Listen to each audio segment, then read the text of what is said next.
कल्पना कीजिए कि आप एक टीम से एक बड़ी इमारत बनाने के लिए कह रहे हैं, लेकिन बिना किसी नक्शे के क्या होगा?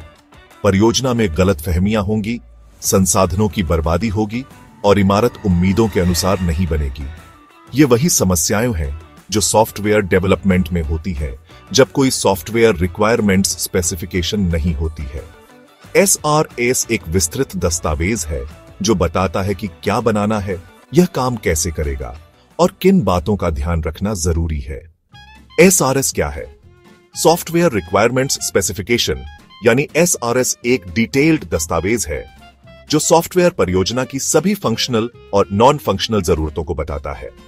यह ग्राहकों, डेवलपर्स, टेस्टर्स और अन्य स्टेक होल्डर्स के बीच एक समझौता होता है ताकि सभी की एक स्पष्ट और साझा समझ हो।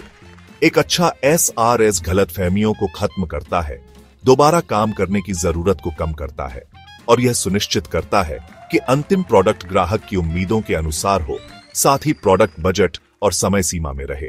SRS के मुख्य हिस्सों को समझने के लिए हम एक खाने के ऑर्डर करने वाली एप्लीकेशन का उदाहरण लेते हैं। इंट्रोडक्शन या परिचय हिस्सा सॉफ्टवेयर प्रोजेक्ट का एक ओवरव्यू या अवलोकन देता है।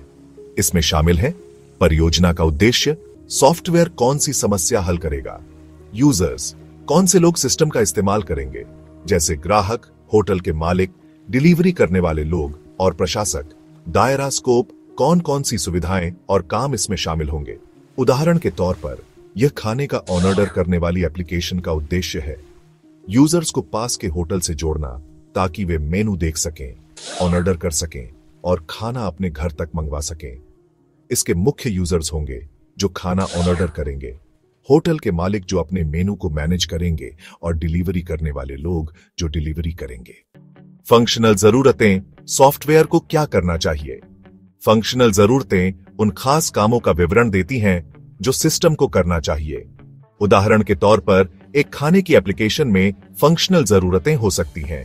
यूजर्स को अपनी जगह के हिसाब से पास के होटल को ब्राउज करने का ऑप्शन होना चाहिए। सिस्टम को यूजर्स को आइटम कार्ट में डालने और कई तरीकों से भुगतान करने की सुविधा देनी चाहिए। जब ऑर्डर किया जाता है, तैयार होता है और डिलीवर होता है, तब एप्लीकेशन को रियल टाइम में सूचनाएं भेजनी चाहिए। नॉन फंक्शनल जरूरतें या NFR ये बताती हैं कि सिस्टम को कैसे काम करना चाहिए। ये सॉफ्टवेयर के गुण जैसे प्रदर्शन, सुरक्षा और यूजर अनुभव यानी UX को परिभाषित करती है। प्रदर्शन या परफॉर्मेंस सिस्टम को किसी भी यूजर की क्रिया पर 2 सेकंड के अंदर प्रतिक्रिया देनी चाहिए। सुरक्षा या सिक्योरिटी एप्लीकेशन को मल्टी फैक्टर ऑथेंटिकेशन और सभी संवेदनशील डेटा को एन्क्रिप्ट करने की सुविधा देनी चाहिए। स्केलेबिलिटी सिस्टम को कम से कम 1 मिलियन यूजर्स को बिना किसी परेशानी के संभालने में सक्षम होना चाहिए। यूजर एक्सपीरियंस या UX एप्लीकेशन का इंटरफेस उपयोग में आसान, उत्तरदायी और दिखने में अच्छा होना चाहिए। सिस्टम की जरूरतें हार्डवेयर और सॉफ्टवेयर स्पेसिफिकेशंस को परिभाषित करती हैं।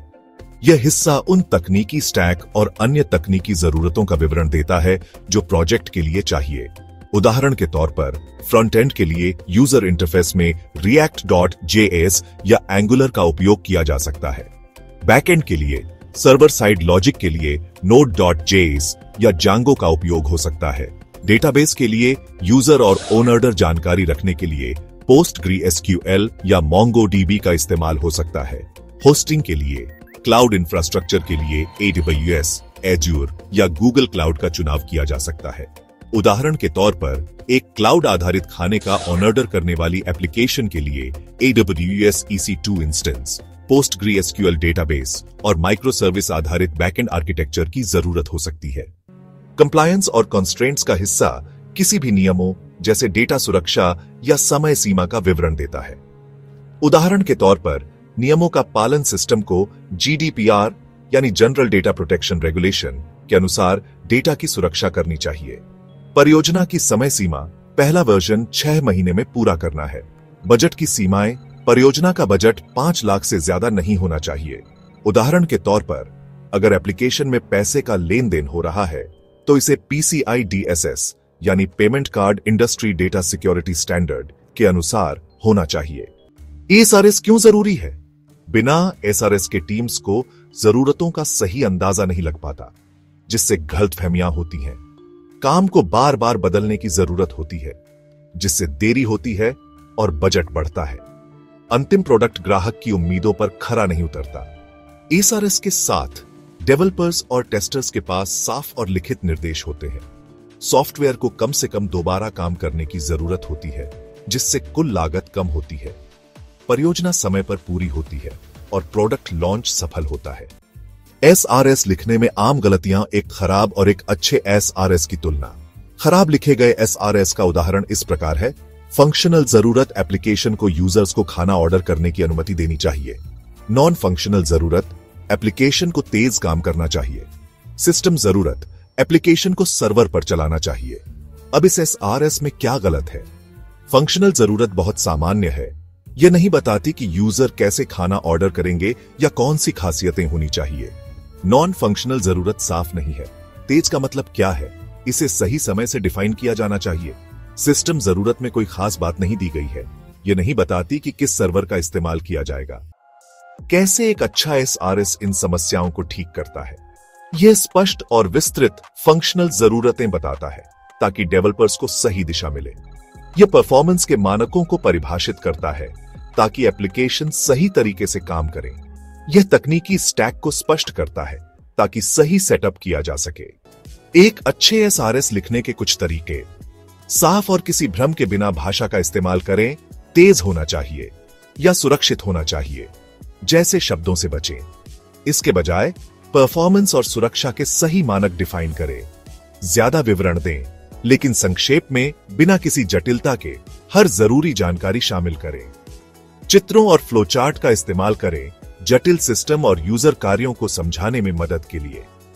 सभी स्टेक होल्डर्स से समीक्षा और पुष्टि करें।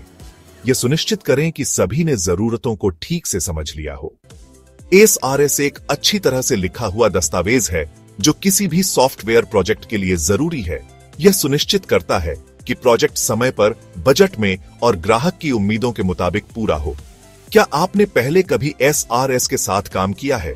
अपने अनुभव कमेंट में बताएं और तकनीकी जानकारी के लिए लाइक और सब्सक्राइब करें।